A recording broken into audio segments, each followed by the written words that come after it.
హామీలు అమలు చేసేదాకా కాంగ్రెస్ను వెంటాడుతాం. బీజేపీ మతపిచ్చి లేపుడు తప్ప ఏం చేయలేదన్న కేసీఆర్. హైదరాబాద్కు శ్రీశైలం, ఎల్లంపల్లి నుంచి నీటి సరఫరా. వాటర్ సప్లైలో నిర్లక్ష్యంగా ఉన్న 3 లైన్మెన్లపై వేటు. కీలక మలుపులు తిరుగుతున్న ఫోన్ ట్యాపింగ్ కేసు. మాజీ డీసీపీ రాధాకిషన్ రిమాండ్ రిపోర్టులో కీలక విషయాలు. ఇన్వెస్ట్మెంట్ పేరుతో 26 కోట్లు కుచ్చుటోపి పెట్టిన 2 అరెస్ట్. డబ్బులు క్రిప్టోగా మార్చి దుబాయ్లోని అకౌంట్లకు ట్రాన్స్ఫర్. సిటీలో కస్టమర్లను వేధిస్తున్న క్యాటరింగ్ వ్యాపారి స్వామి అరెస్ట్. అడిగినంత డబ్బులు ఇవ్వకుంటే సోషల్ మీడియాలో తప్పుడు ప్రచారం. Mega engineering and infrastructure limited కంపెనీపై సిబిఐ కేసు నమోదు చేసింది.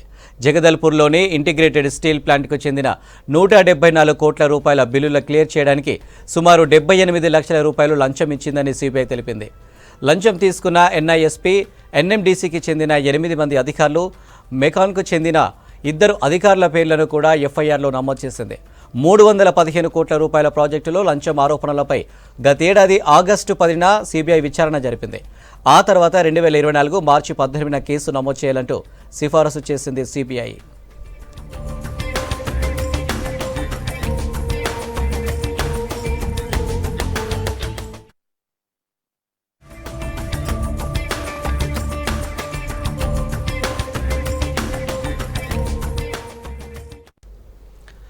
కాంగ్రెస్ ఇచ్చిన హామీలు అమలు చేసే వరకు ప్రభుత్వాన్ని వెంటాడుతామన్నారు మాజీ సీఎం బీఆర్ఎస్ చీఫ్ కేసీఆర్. మతపిచ్చి లేపడం తప్ప బీజేపీ ఒక్క మంచి పనైనా చేసిందని ప్రశ్నించారు. ఎన్నో హామీలతో అధికారంలోకి వచ్చిన కాంగ్రెస్ ఏ ఒక్క హామీ అమలు చేయలేదన్నారు మాజీ సీఎం బీఆర్ఎస్ అధినేత కేసీఆర్. బలమైన ప్రతిపక్షం ఉంటేనే సమస్యలు తీరుతాయన్నారు. చేవేలలో జరిగిన బీఆర్ఎస్ ప్రజా ఆశీర్వాద సభలో పాల్గొన్నారు కేసీఆర్. సభావేదికపై భారత రాజ్యాంగ నిర్మాత అంబేద్కర్ చిత్రపటానికి పుష్పాంజలి ఘటించారు. తాను బతికి ఉన్నంత వరకు ప్రజల కోసమే పోరాడతానన్నారు కేసీఆర్. ఈ రాష్ట్రంలో కాంగ్రెస్ ప్రభుత్వం వచ్చింది, 4 నెలలు గడిచి ఇప్పుడు 5వ నెల జరుగుతా ఉంది. ఏ ఒక్క విషయంలో కూడా ఒక పాలసీ గాని, వాళ్ళు చేసినటువంటి ఎన్నికల వాగ్దానాల మీద చిత్తశుద్ధితో కూడుకున్నటువంటి కార్యాచరణ గాని ఎక్కడ కూడా కనపడతలేదు. 10 ఏళ్ల కింద మనం మర్చిపోయినటువంటి ఇబ్బందులు మళ్ళీ మన కళ్ళ ముందు కాపాడుతా ఉన్నాయి. ఇవన్నీ మనం మౌనం పాటిస్తే కాదు, సందర్భం వచ్చినప్పుడు స్పందించాలి, అడగాలి, నోరు తెరవాలి, పోరాటం చేయాలి. అప్పుడే సాధ్యమైతుంది. దానికోసం మొత్తం బీఆర్ఎస్ పార్టీ మీకు అండగా ఉంటుందని కూడా నేను మీ అందరికి హామీ ఇస్తా ఉన్నా. బీజేపీ పార్టీ 10 ఏళ్ల నుంచి అధికారంలో ఉంది. భావోద్వేగాలు పెంచడం తప్ప, ఒక మత పిచ్చి లేపడం తప్ప ఏమన్నా ఒక మంచి పని జరిగిందా బీజేపీ హయాంలో?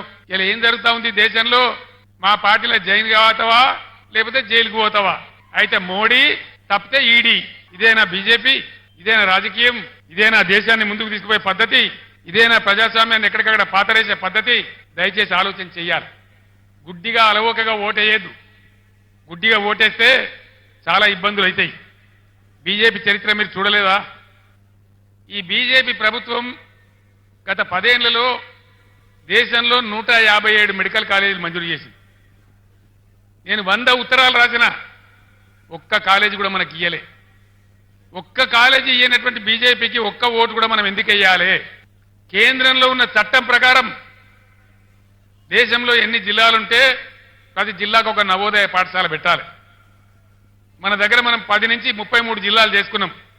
అంటే 23 కొత్త నవోదయ పాఠశాలలు రావాలి. అవి వస్తే బీసీ పిల్లలకు, ఎస్సీ పిల్లలకు, దళితులకు అందరికీ కూడా దానిలో అవకాశాలు దొరుకుతాయి. 150 ఉత్తరాలు రాసిన నేను, 50 సార్లు స్వయంగా అడిగిన మోడీని.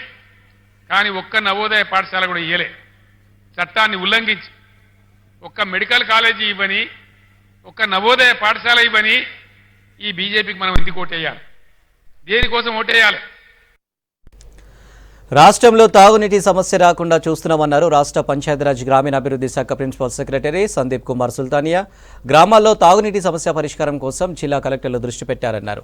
ఇప్పటికే మిషన్ భగీరథతో గ్రామాల్లో నీటి సరఫరా జరుగుతుందన్నారు. శ్రీశైలం, ఎల్లంపల్లి నుంచి వాటర్ సప్లై చేయడం జరుగుతుందన్నారు సందీప్. వికారాబాద్ జిల్లా తాండూరు కాగ్నా నది పంప్ హౌస్ను పరిశీలించారు సందీప్ కుమార్. వికారాబాద్ జిల్లా కలెక్టర్ నారాయణరెడ్డి అధికారులు.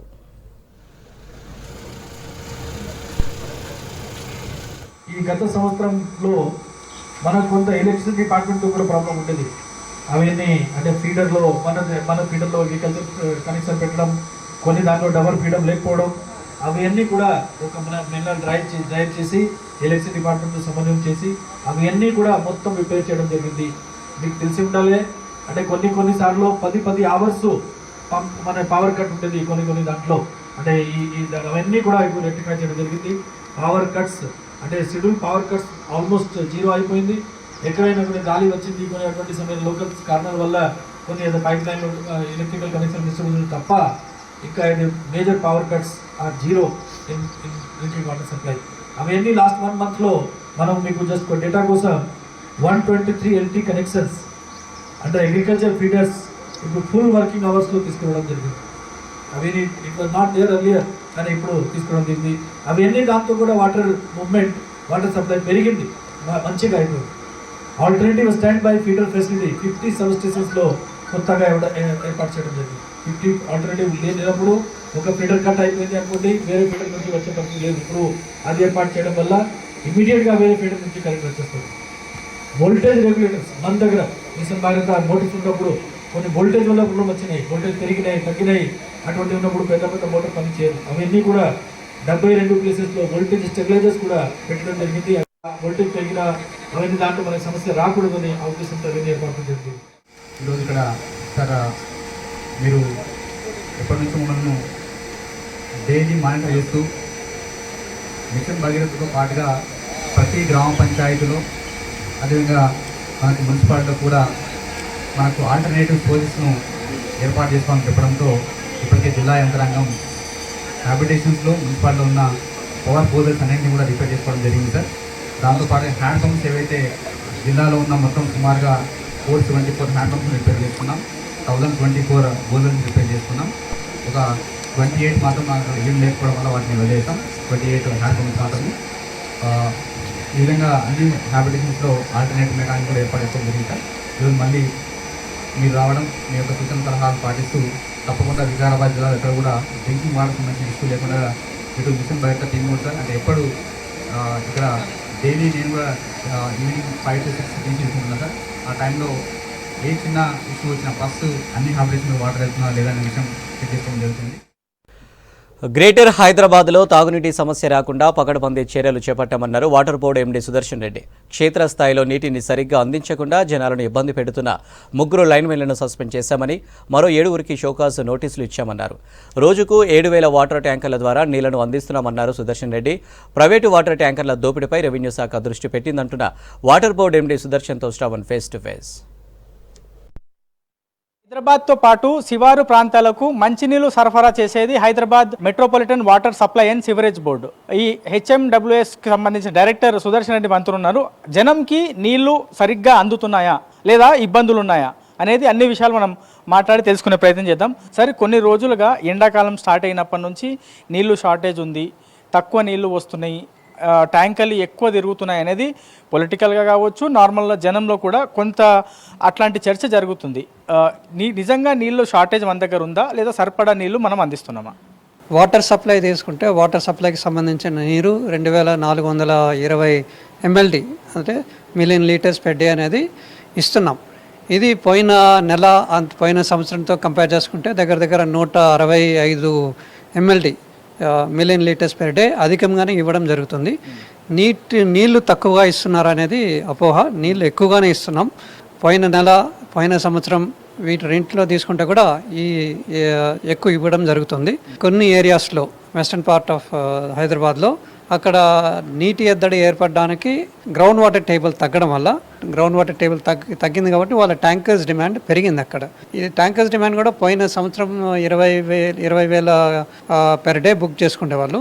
ఈ సంవత్సరం అది కొంచెం 10,000 పెరిగి 31,000 మంది ఇప్పుడు బుక్ చేసుకుంటున్నారు. ఆ డిమాండ్ ట్యాంకర్స్ డిమాండ్ నీటి గ్రౌండ్ టేబుల్ వాటర్ తగ్గడం వల్ల ఆ డిమాండ్ కొంత ఎక్కువ ఉంది. వాటికి కూడా మేము సమకూరుస్తున్నాము. ఓవరాల్ తీసుకుంటే 2460 మిలియన్ లీటర్స్ పెర్ డేలో వాళ్ళకి ఇస్తున్నది కేవలం 7 MLD అంతే ఇస్తుంటాం. దగ్గర ఓవరాల్ పాపులేషన్లో 2% మాత్రమే ట్యాంకర్స్ బుక్ చేసుకుంటున్నారు. ఇది మనకి ఎక్కువగా కనపడుతుంది. సరే, ఇప్పుడు ఇంకోటి మనము జంట జలాశయాలు కావచ్చు, నాగార్జున సాగర్, కృష్ణ కావచ్చు, గోదావరి కావచ్చు, ఎల్లంపల్లి, మంజీరా ఇవన్నిటి నుంచి కూడా మనము వాటర్ తీసుకొని జనంకి ఇస్తున్నాము. సో ఇందులో సరిపడా నీళ్లు ఉన్నాయా మనకి అండ్ ఎప్పటి వరకు అండ్ వర్షాలు ఈసారి కూడా ఫర్ ఎగ్జాంపుల్ పడలే అనుకుందాం సార్, కానీ మీరు ప్రిపేర్డ్ అయి ఉన్నారా ఫుల్ ఫ్లెజ్డ్గా అండ్ సరిపడా నీళ్ళు అందులో ఉన్నాయా? ఇప్పుడు ఉన్న సోర్సెస్లో అన్నిట్లోనూ సరిపడా నీళ్లు ఉన్నాయి. కొన్ని నాగార్జున సాగర్ ఈ వాటిలో నీళ్లు తగ్గాయి. వాటికి సంబంధించి కూడా అడిషనల్ ఏర్పాట్లు ఏవేవి చేసుకోవాలో బార్జ్ పెట్టడము, తర్వాత దానికి కావాల్సిన కింద నుంచి నీళ్లు తీసుకోవడానికి కావాల్సిన ఏర్పాట్లన్నీ కూడా చేస్తున్నాము. ఈ ఏప్రిల్ 15 నుంచి కూడా ఏర్పాట్లు పూర్తి చేసుకొని అక్కడ నుంచి నీళ్ళు తీసుకొని ఇస్తాము. తర్వాత ఇంకా నీళ్ళు తగ్గితే కూడా బార్జ్ లాంటిది ఏర్పాటు చేసుకొని నీళ్ళని సెప్టెంబర్, అక్టోబర్ వరకు తీసుకోవడానికి అవకాశాలను కూడా కల్పించుకుంటున్నాము. వర్షాలు జూన్, జూలైలో తక్కువైనా కూడా సెప్టెంబర్, అక్టోబర్ వరకు నీళ్లు తీసుకోవడానికి కావాల్సిన ఏర్పాట్లు కూడా మేము చేస్తున్నాం. సరే, ఇప్పుడు నిన్న ముఖ్యమంత్రి గారు వాటర్ మీద కూడా రివ్యూ చేసి కొన్ని వ్యాఖ్యలు చేసినారు. కొన్ని ప్రాంతాలకు అంటే గేటెడ్ కమ్యూనిటీస్, పెద్ద పెద్ద అపార్ట్మెంట్స్, ఫ్లాట్స్లోకే నీళ్లు సరఫరా బాగా జరుగుతుంది, బస్తీలో కొంత నిర్లక్ష్యం జరుగుతుంది అనేటువంటి వార్తలు వస్తున్నాయి. దానిపైన మేము సీరియస్గా పని చేయబోతున్నాం, అధికారులకి సీరియస్గా ఆదేశాలు ఇవ్వబోతున్నాం అన్నారు. ఎందుకు సార్ ఈ విధమైనటువంటి ఆ వ్యత్యాసం ఎందుకు కనిపిస్తుంది గ్రౌండ్ లెవెల్లో? గ్రౌండ్ లెవెల్లో బస్తీలు వాటికి తీసుకుంటే వాళ్ళకి ఫ్రీ వాటర్ సప్లై, ట్యాంకర్స్కి వాళ్ళ దగ్గర నుంచి తీసుకుంటే ఫ్రీ ట్యాంకర్ ఇవ్వడం జరుగుతుంది. దగ్గర దగ్గర 25 ట్యాంకర్లు, 5 KL ట్యాంకర్లు వాళ్ళ కోసమే ఏర్పాటు చేస్తాము. వాళ్ళు ఫ్రీ వాటర్ సప్లై బస్తీల్లో ఇస్తున్నారు కూడా. ఇంకా వేరే వాళ్ళకైతే అదర్ దెన్ స్లమ్స్ అయితే వాళ్ళకి 5 KL కానీ 10 KL కానీ బల్క్గా నీళ్ళు తీసుకునే వాళ్ళకి వాళ్ళు డబ్బులు పే చేసి తీసుకుంటున్నారు ట్యాంకర్స్. పై లెవెల్ నుంచి ఇన్స్ట్రక్షన్స్ ఇస్తున్నారు, సరిగ్గా ఇవ్వాలి, నీళ్ళకి ఇబ్బంది రాకుండా చూడాలని. కానీ గ్రౌండ్ లెవెల్లో లైన్మెన్ సరిగ్గా కొన్ని చోట్ల పని చేయట్లేదు అనేటువంటి విమర్శలు వస్తున్నాయి. ఇది ఎంతవరకు వాస్తవం? ఇఫ్ అట్ ఆల్ వస్తే ఏమైనా చర్యలు తీసుకున్నారు? అక్కడ కొన్ని మా దృష్టికి వచ్చాయి. 10 రోజుల ముందే మా దృష్టికి కొంతమంది తీసుకొచ్చారు. ఇట్లా కొన్ని ఏరియాస్లో ఏదో ఒక ఏరియాకి నీళ్ళు ఎక్కువ ఇస్తే ఇంకో తగ్గించడం అనేది. వాళ్ళ పైన కూడా మేము ఆల్రెడీ ముగ్గురిని దగ్గర 2 సస్పెండ్ చేయడము, మిగతా 5-6 మందికి షోకాజ్ నోట్ ఇచ్చి వాళ్ళ సంజాయిషి ఎక్స్ప్లెనేషన్ తీసుకోవడం జరిగింది. ఇంకా ఎక్కడైనా నిర్లక్ష్యంగా వైవరిస్తే కూడా తప్పకుండా వాళ్ళపైన చర్యలు తీసుకొని ఎటువంటి ఇబ్బందులు ప్రజలకు కలగకుండా చేయడానికి అన్ని చర్యలు తీసుకుంటున్నాం. కొన్ని సోషల్ మీడియాలో వార్తలు వస్తున్నాయి సార్, వెహికల్స్కి అడిగినా లేకపోతే బయట బారబోసినా వాళ్ళ మీద ఫైన్లు వేస్తామనేటువంటి వార్తలు వస్తున్నాయి. ఇందులో ఇది ఎంతవరకు వాస్తవం ఉంది? ఒకవేళ చర్యలు తీసుకుంటే ఎట్లాంటి చర్యలు తీసుకుంటారు? ప్యూర్గా డ్రింకింగ్ వాటర్ ప్యూరిఫై చేసి ఇస్తున్న వాటిని వాడుకోకూడదు. గార్డెనింగ్ పర్పస్ లేకపోతే వెహికల్స్ క్లీన్ చేయడము అనేది నిషేధించాము పూర్తిగా. అటువంటి మా దృష్టికి వస్తే వాళ్ళకి ఫైన్ వేయడం అవి కూడా చెప్పాము. ఫీల్డ్ లెవెల్లో ఫైన్స్ వేయండి అని కూడా చెప్పాము. వాళ్ళు కూడా ఆ విధంగా ఫైన్స్ వేయడం అది చూస్తున్నారు. సో ఇప్పుడు మొత్తము ఈ వర్షాకాలం ఎండాకాలం ముగిసి వర్షాకాలం వచ్చే వరకు మనకు సరిపడా నీళ్లు ఉన్నాయి అనేటువంటి అంశాన్ని అధికారులు చెప్తున్నారు. ఇది ఓవరాల్గా హైదరాబాద్తో పాటు శివారు ప్రాంతాలకు నీళ్లు సరఫరా పైన పూర్తి అప్డేట్. కెమెరామెన్ రమేష్తో Shravan, V6 news, Hyderabad. Phone tapping కేసులో కీలక పరిణామాలు చోటు చేసుకుంటున్నాయి. రాధాకిషన్ రావు ఇచ్చిన సమాచారంతో దర్యాప్తు బృందం స్పీడ్ పెంచింది. ఇప్పటి వరకు పోలీసు బాసుల చుట్టూ తిరిగిన కేసు ఇప్పుడు రాజకీయ నేతల మెడకు చుట్టుకునుంది. ఫోన్ ట్యాపింగ్లో కీలకంగా ఉన్న నేతలను విచారించేందుకు సిద్ధమవుతున్నారు విచారణ అధికారులు.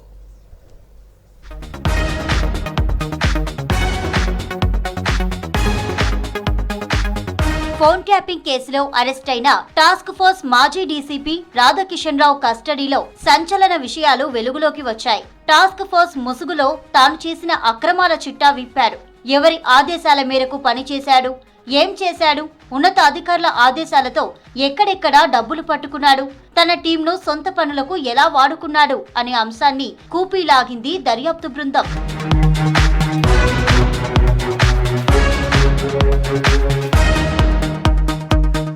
టాస్క్ ఫోర్స్ డీసీపీగా ఉన్న రాధాకిషన్ రావు ముఖ్యంగా 2 రకాల అక్రమాలకు పాల్పడ్డాడు.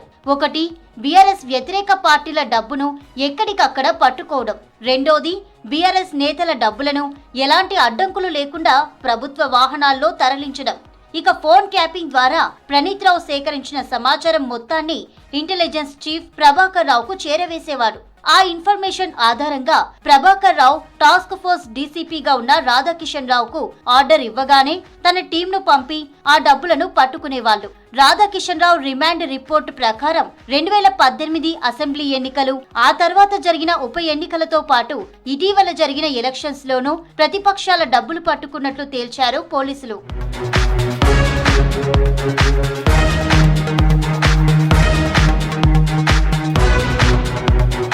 ఓవైపు ప్రతిపక్ష పార్టీల డబ్బులు పట్టుకుంటూనే మరోవైపు బీఆర్ఎస్ పార్టీ నేతల క్యాష్ ను ఈజీగా లొకేషన్ కు చేరవేసేందుకు ఏకంగా ప్రభుత్వ వాహనాలను, టాస్క్ ఫోర్స్ పోలీసులను వాడుకున్నారు రాధాకిషన్ రావు. బీఆర్ఎస్ ఎమ్మెల్సీ వెంకట్రామరెడ్డికి చెందిన డబ్బులను తరలించేందుకు task force SI Sai Kiran ను వాడుకున్నట్లు తేల్చారు పోలీసులు. ఎన్నికల సొమ్ము అని చెప్పకుండా అత్యవసర పరిస్థితుల కోసమంటూ ఎస్ఐ కిరణ్ కు రాధాకిషన్ రావు చెప్పేవాడని తెలుస్తోంది.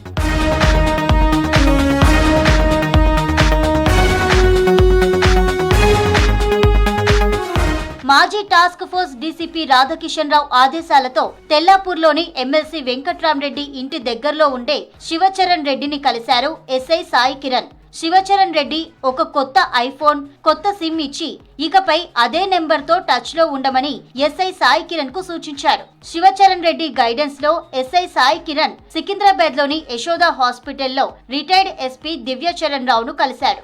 ఆయన పంపించిన ఓ వ్యక్తితో కలిసి రాణిగంజ్ కు వెళ్లి అక్కడ ₹1 కోటి తీసుకుని తిరిగి హాస్పిటల్ కు వచ్చి దివ్యచరణ్ రావుకు అప్పగించాడు ఎస్ఐ సాయి కిరణ్. మరోసారి శివచరణ్ రెడ్డి సూచించిన ప్రాంతానికి ఎస్ఐ వెళ్లి అక్కడి నుంచి ₹1 కోటి తీసుకువచ్చి తెల్లాపూర్లో అప్పగించారు. ఆ తర్వాత అక్రమాలు బయటపడకుండా టాస్క్ ఫోర్స్ మాజీ డీసీపీ రాధాకిషన్ రావు తన ఫోన్లను క్రాష్ చేశాడు. అతని ఫోన్లను స్వాధీనం చేసుకున్న విచారణ బృందం వాటి నుంచి డేటా రిట్రీవ్ చేసే పనిలో ఉంది.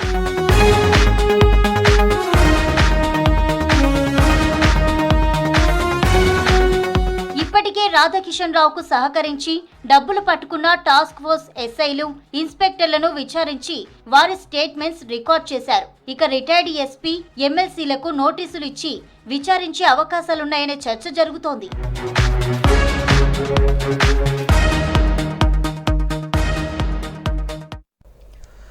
సిక్కుల నూతన సంవత్సరం రోజును పురస్కరించుకొని అమీర్పేట ఎంసీహెచ్ గ్రౌండ్లో సిక్కు సమాజ్ ఆధ్వర్యంలో 325వ బైసాఖి ఉత్సవాలను ఘనంగా నిర్వహించారు. ఈ వేడుకలకు కేంద్ర మంత్రి కిషన్ రెడ్డి, రాష్ట్ర మంత్రి పొన్నం ప్రభాకర్, ఎమ్మెల్యేలు తలసాని శ్రీనివాస్ యాదవ్, పద్మారావు గౌడ్, దానం నాగేందర్లు హాజరయ్యారు. ప్రత్యేక ప్రార్థనలు నిర్వహించిన అనంతరం వారిని గురుద్వారా ప్రతినిధులు ఘనంగా సన్మానించారు. సిక్కు సమాజానికి బైసాఖి ఉత్సవ శుభాకాంక్షలు తెలిపారు మంత్రులు, ఎమ్మెల్యేలు. ఈ కార్యక్రమంలో గురుద్వారా అధ్యక్షులు దర్శన్ సింగ్, జనరల్ సెక్రటరీ సురేందర్ సింగ్లు పాల్గొన్నారు.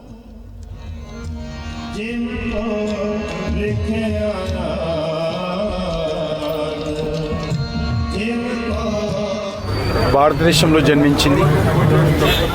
ప్రపంచవ్యాప్తంగా ఈరోజు అనేక దేశాలలో సిక్కు మతం విస్తరించడం జరిగింది.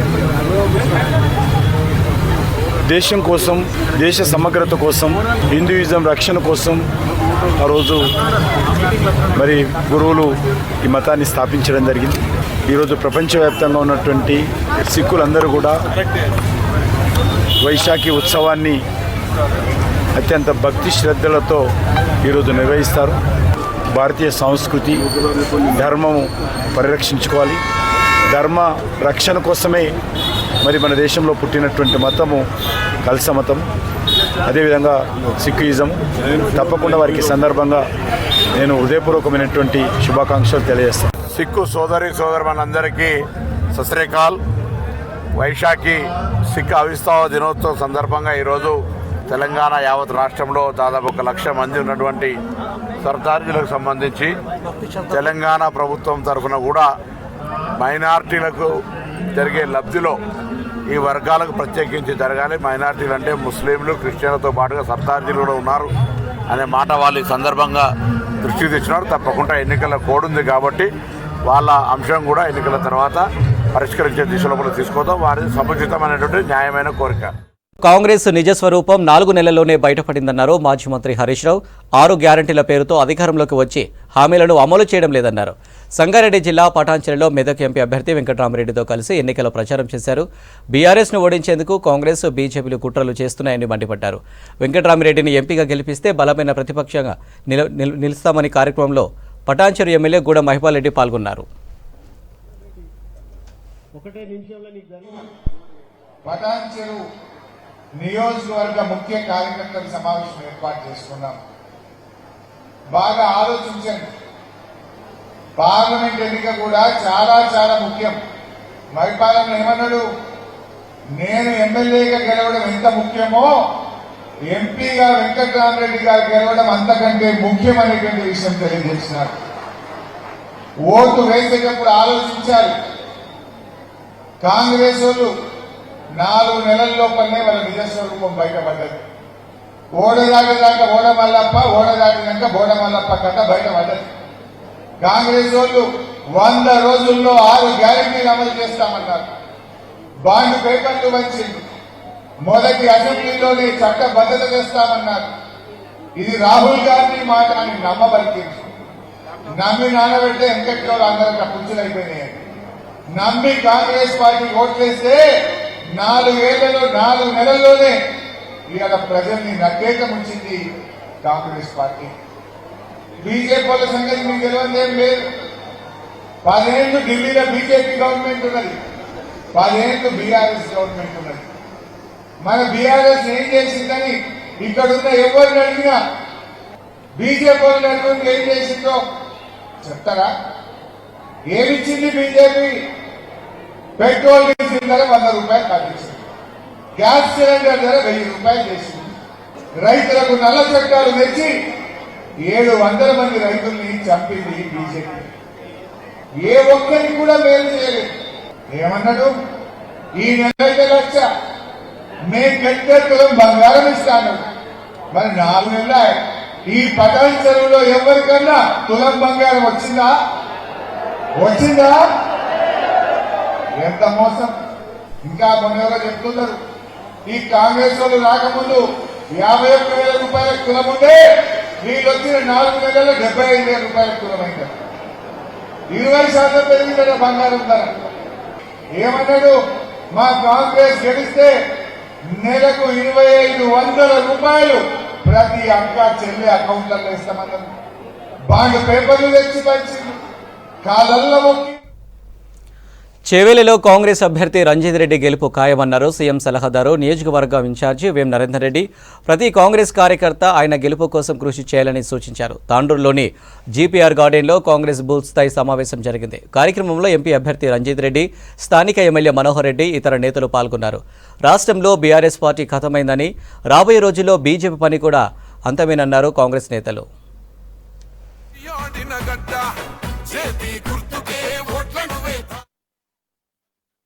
మీరు కష్టపడతారు, రాబోయే 5 సంవత్సరాలు నేను మీకోసం కష్టపడతా.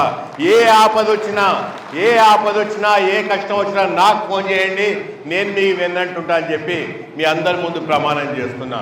మీరు ఎంతోమంది నాయకులను చూసుంటారు, చెప్పిపోయేటోళ్ళు, కానీ నేను చేసి చూపెడతా ఆచరణలోకి తీసుకొస్తా అని చెప్పి మీ అందరి ముందు ప్రమాణం చేస్తున్నా. మల్కాజ్గిరి కాంగ్రెస్ ఎంపీ అభ్యర్థిగా పట్నం సునీత మహేందర్ రెడ్డిని భారీ మెజారిటీతో గెలిపించాలన్నారు మైనంపల్లి హనుమంతరావు. సీఎం రేవంత్ పాలనను 6 గ్యారెంటీలను ప్రజలకు వివరించాలన్నారు. నిజాంపేట మున్సిపల్ కార్పొరేషన్లోని కార్పొరేటర్ల సమీక్షా సమావేశం జరిగింది. వివిధ పార్టీలకు చెందిన పలువురు కార్యకర్తలు కాంగ్రెస్లో చేరారు. వారికి కండువా కప్పి పార్టీలోకి ఆహ్వానించారు నేతలు. ఈ సమావేశంలో మైనంపల్లితో పాటు మాజీ ఎమ్మెల్యే కూన శ్రీశైలం గౌడ్, స్థానిక నేతలు పాల్గొన్నారు.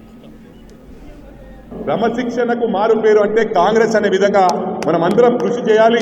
మీ లీడర్షిప్ భవిష్యత్తు మాకు వదిలిపెట్టండి. రేవంత్ రెడ్డి గారు గౌరవ ముఖ్యమంత్రి గారు పర్సనల్గా చెప్పిండు, రేపు డబ్బులు లేకుండానే మీకు టికెట్లు ఇస్తారు.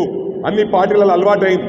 అది ఏ పార్టీ అని ఉండని సిస్టమ్ను పాడు చేసింది. కాబట్టి గౌరవ ముఖ్యమంత్రి గారు చెప్పిండ్రు, మీ భవిష్యత్తు మాకు వదిలిపెట్టండి, కష్టపడే వారికి తప్పకుండా ఇచ్చి వాళ్ళని గెలిపించే బాధ్యత పార్టీ వహిస్తుందని చెప్పి సందర్భంగా తెలియజేస్తూ, 15 సంవత్సరాలు రంగారెడ్డి, ఉమ్మడి రంగారెడ్డి జిల్లా ప్రెసిడెంట్గా చేసిండు, 2 సార్లు మంత్రిగా చేసిండు, 5 సార్లు ఎమ్మెల్యేగా చేసిండు, 2 సార్లు ఎమ్మెల్సీగా చేసిండు. కాబట్టి మనకు లోకల్ క్యాండిడేట్, గట్టి క్యాండిడేటు, అనుభవం ఉన్న క్యాండిడేట్ అంటే సునీత మహేందర్ రెడ్డి గారే. ఆమెను గెలిపించుకున్నాక మనకి ఇక్కడ రిప్రజెంటేషన్ కూడా అవసరము. ఏ పని ఉన్నా కూడా బ్రహ్మాండంగా ముందుకు పోదాం. ప్రభుత్వం ఉండి రిప్రజెంటేషన్ లేకపోతే కూడా చాలా ఇబ్బంది పాలవుతాయి. ఎంపీని మనం గెలిపించుకోవాలి బంపర్ మెజార్టీతో. ఎందుకంటే ఇండియాలోనే అతిపెద్ద 38 lakhs ఉన్న పార్లమెంట్ మనది. దాంట్లో ఇండియాలోనే హైయెస్ట్ మెజారిటీ తెస్తే ఇక మనకు వచ్చిన ఫండ్స్ ఎక్కడ రావని చెప్పి కూడా ఈ సందర్భంగా తెలియజేస్తూ కొత్తగా వచ్చినా పాతగా వచ్చినా వారికంటే ఎక్కువ పని చేసి చూపించండి, తప్పకుండా మీకు కూడా మీ గుర్తింపు ఉంటుందని చెప్పి ఈ సందర్భంగా తెలియజేస్తా ఉన్నా. మల్కాజ్గిరి పార్లమెంటు అభ్యర్థి సునీత మహేందర్ రెడ్డి కూతురు మనీషారెడ్డి ప్రగతి నగర్లో ఎన్నికల ప్రచారం చేశారు. ప్రగతి నగర్ అంబీర్ చెరువు దగ్గర స్థానిక ప్రజల సమస్యలను అడిగి తెలుసుకున్నారు. సమస్యలను సునీత మహేందర్ రెడ్డి దృష్టికి తీసుకెళ్లి పరిష్కరించేందుకు కృషి చేస్తారన్నారు. సునీత మహేందర్ రెడ్డిని భారీ మెజారిటీతో గెలిపించాలని ఓటర్లను కోరారు. తర్వాత స్థానిక అపార్ట్మెంటు వాసులు ఏర్పాటు చేస్తున్న ఫ్రీ మెడికల్ క్యాంప్ను ప్రారంభించారు. కార్యక్రమంలో స్థానిక కాలనీ వాసులు, కాంగ్రెస్ నేతలు పాల్గొన్నారు. అంబీర్ లేక్ దగ్గరికి వచ్చాము. ఇక్కడ ఫిజికల్గా చెక్డ్ అవుట్ ఇక్కడ పరిస్థితి ఎట్లుంది అనేది. చాలా క్లెన్లీనెస్ అనేది మిస్ అవుతుంది ఇక్కడ. సో మెయిన్ బ్యాడ్ స్మెల్ కానీ ఇక్కడ ప్లాంటేషన్ కానీ వాకర్స్కి నీట్నెస్ ఏమీ లేదు. సో ఇది సునీత మహేందర్ రెడ్డి గారు దృష్టికి తీసుకెళ్ళి తప్పకుండా మమ్మీ గెలిచినాక ఇది రిజాల్వ్ చేస్తాము. అండ్ ప్రీవియస్ గవర్నమెంట్కి చాలా చెప్పారని అందరు అంటున్నారు, కానీ ఫండింగ్ వచ్చినాక కూడా ఏం రిజాల్వ్ కాలేదు అని అనడం జరిగింది. తప్పకుండా ఇప్పుడు రూలింగ్ పార్టీ ఉంటారు కాబట్టి మమ్మీ కూడా దగ్గరుండి ఇది చూసుకొని సీఎం. సైబర్ నేరగాళ్లు వివిధ పద్ధతుల్లో మోసాలకు పాల్పడుతున్నారు. తాజాగా ఆన్లైన్ ట్రేడింగ్ పేరిట కోట్లు కొల్లగొడుతున్న ముఠాను అరెస్టు చేశారు హైదరాబాద్ సైబర్ క్రైమ్ పోలీసులు. తక్కువ ఇన్వెస్ట్మెంట్ పెడితే ఎక్కువ లాభాలు పొందవచ్చని సైబర్ కేటుగాలు వేసిన వలలో చిక్కి భారీ మొత్తంలో మోసపోయారు నగరానికి చెందిన కొందరు అమాయకులు. తాము మోసపోయామని గమనించి సైబర్ క్రైమ్ పోలీసులకు ఫిర్యాదు చేయడంతో నిందితులను కేరళలో అరెస్టు చేశారు పోలీసులు.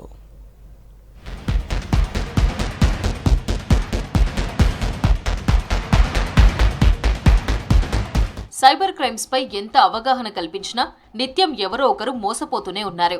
పెట్టుబడులు, అధిక లాభాల పేరుతో సైబర్ కేటుగాళ్లు వేసిన వలకు ఎంతో మంది అమాయకులు చిక్కుకుని బలవుతున్నారు. తాజాగా ఇన్వెస్ట్మెంట్ పేరిట 9,44,000 రూపాయలకు పైగా మోసపోయారని హైదరాబాద్ కు చెందిన ఓ వ్యక్తి సైబర్ క్రైమ్ పోలీసులకు ఫిర్యాదు చేశాడు. ఫస్ట్ మనకి ఇన్వెస్ట్మెంట్ ఫ్రాడ్. దీనిలో కంప్లైనెంట్ విక్టిమ్ కి త్రూ టెలిగ్రాము అప్రోచ్ అవుతారు. వీళ్ళు అప్రోచ్ అయ్యి పార్ట్ టైం జాబ్ ఇస్తామని చెప్పేసి కంప్లైనెంట్కి చెప్పినప్పుడు వాళ్ళు ఇంట్రెస్ట్ చూపిస్తారు. ఒక లింక్ షేర్ చేస్తారు. లింక్ షేర్ చేసినప్పుడు ఆ లింక్ క్లిక్ చేస్తే టెలిగ్రామ్ గ్రూప్లో యాడ్ అయ్యి ఇతను పార్ట్ టైం జాబ్కి సంబంధించి టాస్క్లు వాళ్ళు ఇచ్చారనమాట.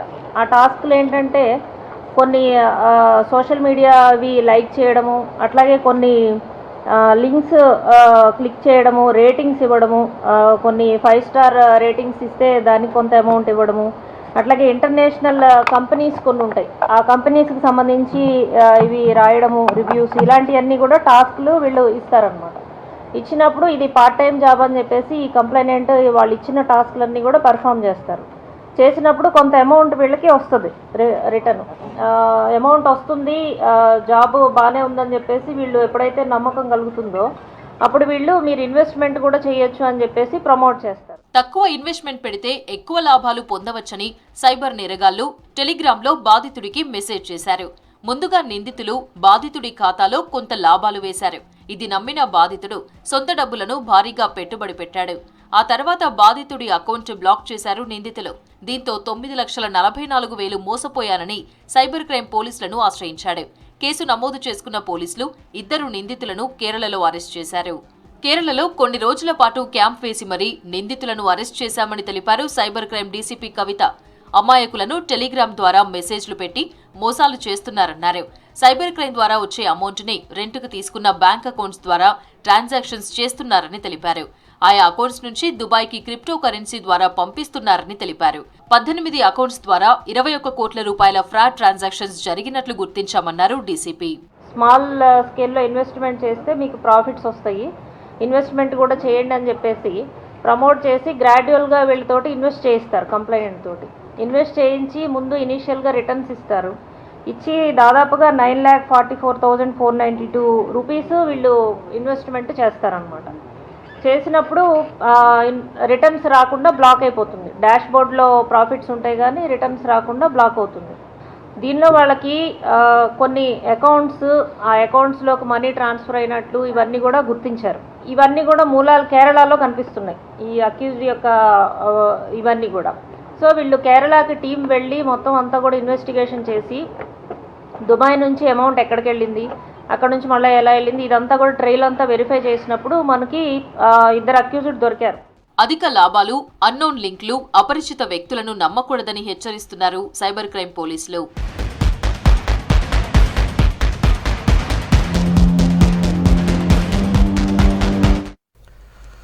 పేరుకే క్యాటరింగ్ బిజినెస్, చేసేది మాత్రం కంత్రి పనులు.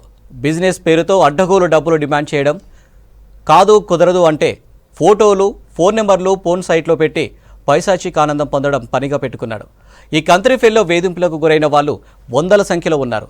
నెంబర్లు మార్చి రోజుకో ఊర్లో తలదాచుకుంటున్న కిరాతకుడిని ఎట్టకేలకు పట్టుకున్నారు హైదరాబాద్ సైబర్ క్రైమ్ పోలీసులు.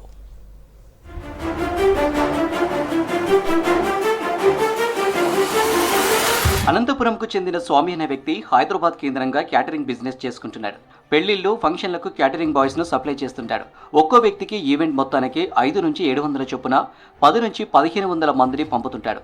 అయితే ముందుగా మాట్లాడుకునే బేరం వేరు, తరువాత డిమాండ్ చేసేది వేరు. ఇటీవల సిటీలో ఓ ఇంట్లో జరిగిన ఫంక్షన్కు 15 మంది క్యాటరింగ్ బాయ్స్ను సప్లై చేసినందుకు 7,000 రూపాయలు అని చెప్పి రేటు కుదుర్చుకున్నాడు. ఈవెంట్ అయిపోగానే అక్కడికి వెళ్లి 15,000 డిమాండ్ చేశాడు. ఇదేంటని అడిగితే ఎక్కువ పని చేయించారు, ఎక్కువసేపు ఉంచుకున్నారు అని సాకులు చెప్పి అదనంగా డిమాండ్ చేశాడు. డిమాండ్ చేసిన డబ్బులు ఇచ్చేందుకు ఒప్పుకొని వ్యక్తుల ఫోటోలు, ఫోన్ నెంబర్లు సేకరిస్తాడు. వాటి ఆధారంగా కాల్ బాయ్స్, కాల్ గర్ల్స్ ఈ నెంబర్లకు కాల్ చేయండి, పోర్న్ సైట్లు, సోషల్ మీడియాలో ఆ వ్యక్తుల ఫోటోలు, ఫోన్ నెంబర్లు పెడతాడు. మెట్రో పిల్లర్లు, పబ్లిక్ టాయిలెట్స్, బస్ స్టాప్ల వద్ద గోడలపై కూడా రాస్తున్నాడు. దీంతో వాళ్లకు నిత్యం వందలు, వేలల్లో కాల్స్, మెసేజ్లు వస్తున్నాయి. ఇదే తరహాలో వనస్థలిపురంకు చెందిన ఓ వ్యక్తిని తన భార్య ఫోటోలు పెట్టి వేధించాడు. దీంతో బాధిత ఫ్యామిలీ సైబర్ క్రైమ్ పోలీసులను ఆశ్రయించింది.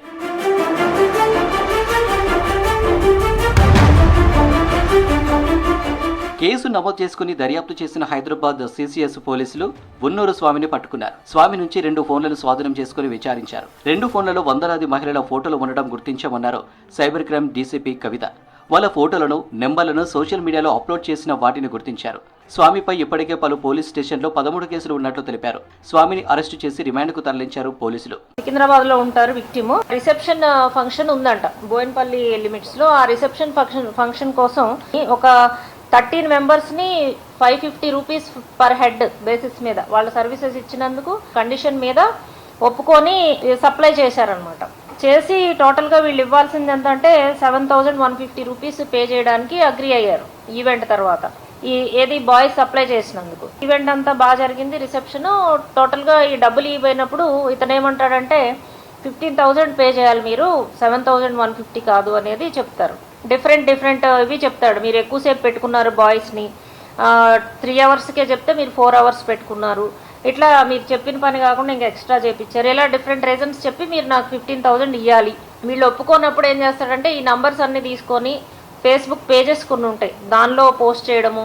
కాల్ గర్ల్స్ అని కొన్ని పేజెస్ ఉంటాయి అన్నమాట. వాటిల్లో ఈ గ్రూమ్కి సంబంధించిన నంబరు, వాళ్ళ వైఫ్వి, ఇంకా వాళ్ళ బంధువులవి అందరి నంబర్స్ కూడా పోస్ట్ చేసి contact so number for call girls అని చెప్పేసి పెట్టడమే కాకుండా అవి ఫొటోస్, వీడియోస్ తీసి వీళ్ళకి షేర్ చేయడం అనమాట. ఒక 1 మినిట్లోనే hundreds of messages, phones, vulgar messages, phones చేయడము డిఫరెంట్ నంబర్స్ నుంచి. ఈ యాక్టివిటీస్ అన్ని చేస్తున్నాడు. వెరిఫై చేసి వీడి యొక్క ఎట్లా ఉంది, వీడు ఎక్కడ దిగుతున్నాడు, ఎక్కడ ఎక్కుతున్నాడు, ఎట్లా వెళ్తున్నాడు అంతా కూడా ట్రెండ్ అంతా స్టడీ చేసి ప్రాపర్గా పట్టుకోవడం జరిగింది. తమకు అనోన్ పర్సన్స్ నుంచి ఎలాంటి కాల్స్, మెసేజ్లు వచ్చినా వెంటనే కంప్లైంట్ ఇవ్వాలని సూచిస్తున్నారు పోలీసులు. రంగారెడ్డి జిల్లా బండ్లగూడ జాగిరి కార్పొరేషన్లో దొంగలు రెచ్చిపోయారు. బండ్లగూడలోని ఎన్ఎఫ్సి కాలనీలో నవీన్ అనే వ్యాపారి ఇంటి తాళాలు పగలగొట్టి చోరీకి పాల్పడ్డారు. 16 తులాల బంగారం, వెండి ఆభరణాలు, 25,000 నగదు దోచుకెళ్లారు. కర్ణాటకలోని ఓ గుడికి దైవ దర్శనానికి వెళ్లింది నవీన్ కుటుంబం. అయితే రాత్రి ఇంటికి చేరుకున్న నవీన్ డోరు ధ్వంసం చేసి ఉండడం, వేసిన తాళం పగులగొట్టి ఉండడంతో పోలీసులకు ఫిర్యాదు చేశారు. ఘటనా స్థలానికి చేరుకున్న రాజేంద్రనగర్ పోలీసులు కేసు నమోదు చేసుకుని దర్యాప్తు చేస్తున్నారు. ఇది కూడా ఇరగొట్టింది.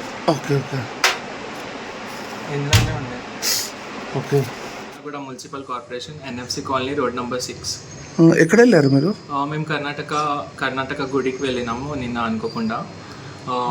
నైట్ వచ్చేవరకు ఇంట్లో దొంగతనం అయిపోయింది. 16 తులాస్ ప్లస్ గోల్డ్ పోయింది అండ్ 25K ప్లస్ క్యాష్ వెళ్ళింది. ఇంట్లో ఎవరు లేకుండా లేకుండే అండి. డోర్ ఏమైనా లాక్ బ్రేక్ చేశారా కూడా? అవునండి, కబోర్డ్ లోపల తిచోరి అన్ని బ్రేక్ చేసేసిండ్రు వాళ్ళు. ఇంట్లో సీసీ కెమెరాస్ ఉన్నాయా? గుట్టు చప్పుడు కాకుండా పేకాట ఆడుతున్న 3 వ్యక్తులను అరెస్టు చేశారు సైబరాబాద్ ఎస్ఓటీ బృందం అధికారులు. గచ్చిబౌలిలోని రాజరాజేశ్వర కాలనీ సిల్వర్కి ఓయో లాడ్జ్లో రైడ్ చేశారు పోలీసులు. లాడ్జి గదిలో చట్టవిరుద్ధంగా పేకాట ఆడుతున్న 3ని అరెస్టు చేశారు. 1,52,000 రూపాయల నగదు సీజ్ చేశారు. 7 సెట్ల ఫ్లయింగ్ కార్డులు స్వాధీనం చేసుకున్నారు. నిందితులు బసవరాజు, శ్రీకాంత్, కిరణ్పై కేసు నమోదు చేసి దర్యాప్తు చేస్తున్నారు.